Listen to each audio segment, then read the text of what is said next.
Now we will study about the importance of pH in our daily life. Okay, how pH is important in our daily life. So there are 4 topics which we will study in detail. Okay, so I will give short introduction about those topics and you will study it in detail. I will send you some pics in which you will study those topics in detail. I will give you a brief account of those topics. Okay, so first one is pH in our digestive system. So as you have studied in life process, in that chapter of biology, life processes, that hydrochloric acid is being produced in our stomach. Okay, why hydrochloric acid is being produced? Hydrochloric acid is being produced in our digestive system, in our stomach, to give a acidic medium. Okay, to provide a acidic medium for the digestion of food. Okay, so pH in our digestive system. So digestive system में हमारे HCl बनता है जो acidic medium provide करता है जिससे हमारा food अच्छे से digest हो सकता है. But what happen if the hydrochloric acid will be produced in large amount?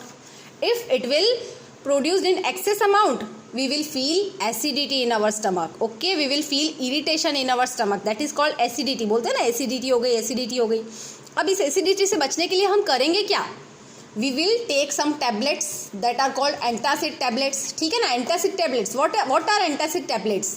डाइजिन नाम का एक सिरप होता है. ठीक है ना, डाइजिन सिरप हुआ, एंटासिड टैबलेट्स हुई, है ना. तो antacid tablets are made up of milk of magnesia. किसकी बनी होती है? Milk of magnesia. ठीक है ना, that is magnesium hydroxide. Okay, MgOH whole twice. Magnesium hydroxide क्या है? बेस है. हमारे स्टमक में क्या प्रोड्यूस हो रहा है? Acid is being produced in our stomach in excess amount. Okay, so we will take antacid tablet which is containing a base.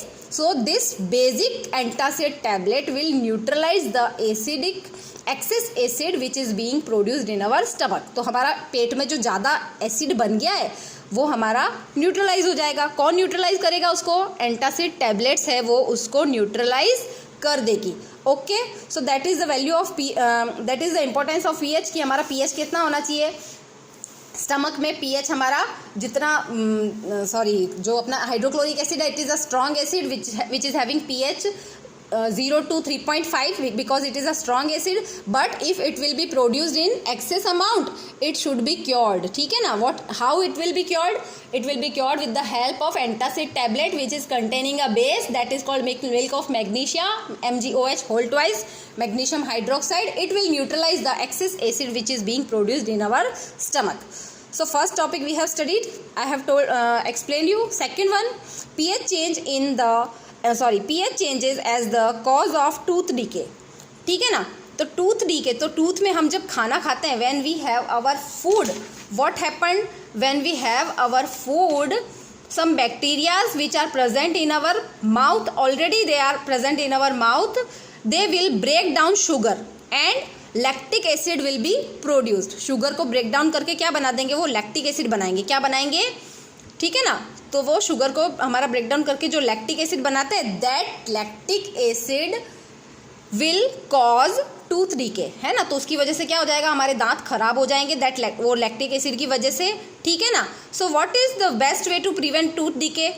The best way to prevent tooth decay is to clean the mouth thoroughly after eating food. ठीक है ना. तो हम क्या कर सकते हैं? अच्छे से हमको रोज 2 टाइम ब्रश करना चाहिए and we have to clean our mouth thoroughly after eating food. Okay, so ये हो गया हमारा pH changes as cause of tooth decay. ठीक है. Second one topic has been finished. Next one, third one, plants and animals are sensitive to pH changes. अभी देखो acidic rain होगी. ठीक है, तो एसिडिक रेन होगी तो प्लांट्स के ऊपर गिरेगी, तो सॉइल में गिरेगी, तो सॉइल का pH क्या हो जाएगा? एसिडिक रेन होगी तो सॉइल हमारी एसिडिक हो जाएगी. तो हमको क्या करना पड़ेगा? प्लांट्स होंगे जो एसिडिक हमारे सॉइल के अंदर सर्वाइव नहीं कर पाएंगे, तो हमको सॉइल को न्यूट्रलाइज करना पड़ेगा. तो सेम है जैसा कि हमने स्टमक में एक्सेस एसिड प्रोड्यूस हुआ था तो हमने बेसिक टैबलेट ले ली थी, एंटासिड टैबलेट ले ली थी, है ना. तो सेम वही फॉर्मूला हमारा यहाँ पे काम करेगा. अगर हमारा सॉइल एसिडिक हो जाता है तो हम क्या करेंगे? उसमें बेस ऐड करेंगे और बेस ऐड करने से सॉइल का एसिडिटी क्या हो जाएगा? न्यूट्रल हो जाएगा. ठीक है. ठीक है. अब इसके बाद सेम है जैसे रिवर है, एसिड रेन हुई तो एसिड रेन होने की वजह से क्या होगा? एसिड रेन होने की वजह से उसमें प्लांट सर्वाइव नहीं कर पाएंगे, है ना, एक्वेटिक प्लांट्स है वो सर्वाइव नहीं कर पाएंगे, तो उसमें भी हमको क्या ऐड करना पड़ेगा, बेसिक सब्सटेंस ऐड करना पड़ेगा, तो हमारा रिवर वाटर क्या हो जाएगा, न्यूट्रलाइज हो जाएगा, ठीक है। फिर हमारा जो एक्वेटिक एनिमल्स हैं, है ना, तो वो भी सर्वाइव नहीं कर पाएंगे। एसिड रेन हुई तो अगर रिवर वाटर हमारा एसिडिक होता है तो aquatic animals will also not be able to survive. तो हम क्या करेंगे, सेम फॉर्मूला, एसिडिक जो भी चीज़ हो जाए तो बेस ऐड कर दो तो वो चीज़ क्या हो जाएगी, न्यूट्रल हो जाएगी, ठीक है।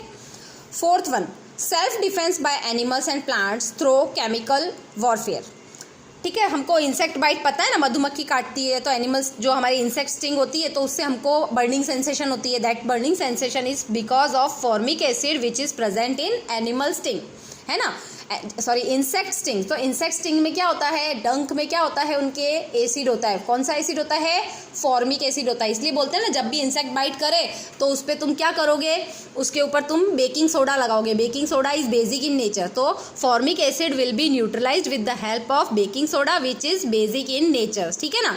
सो हमारा जो एनिमल स्टिंग है, इंसेक्ट स्टिंग है, तो इससे उसको अपने ये इंसेक्ट्स होते हैं वो सेल्फ डिफेंस की तरह यूज़ करते हैं इस पीएच वाले, लेस पीएच वाले फॉर्मिक एसिड को, ठीक है। प्लांट्स होते हैं तो कुछ प्लांट्स की एजेस पे भी हमारे क्या बोलते हैं ना, स्पाइंस लगे होते हैं, ठीक है ना। तो ये स्पाइंस के थ्रू क्या करते हैं, कोई भी इनको टच करेगा तो उनके स्पाइंस में क्या होता है, कुछ certain types of acid containing spines they will be having, ठीक है ना।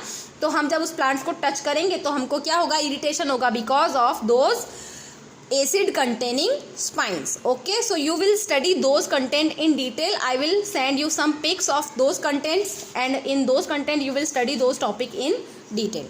Okay, bye. Fine, we have finished our this topic also, which was called pH. Okay, we have studied pH in detail. So next time we will go through our fourth topic, and that fourth topic is some one topic salt is remaining, and one more topic, wait a minute,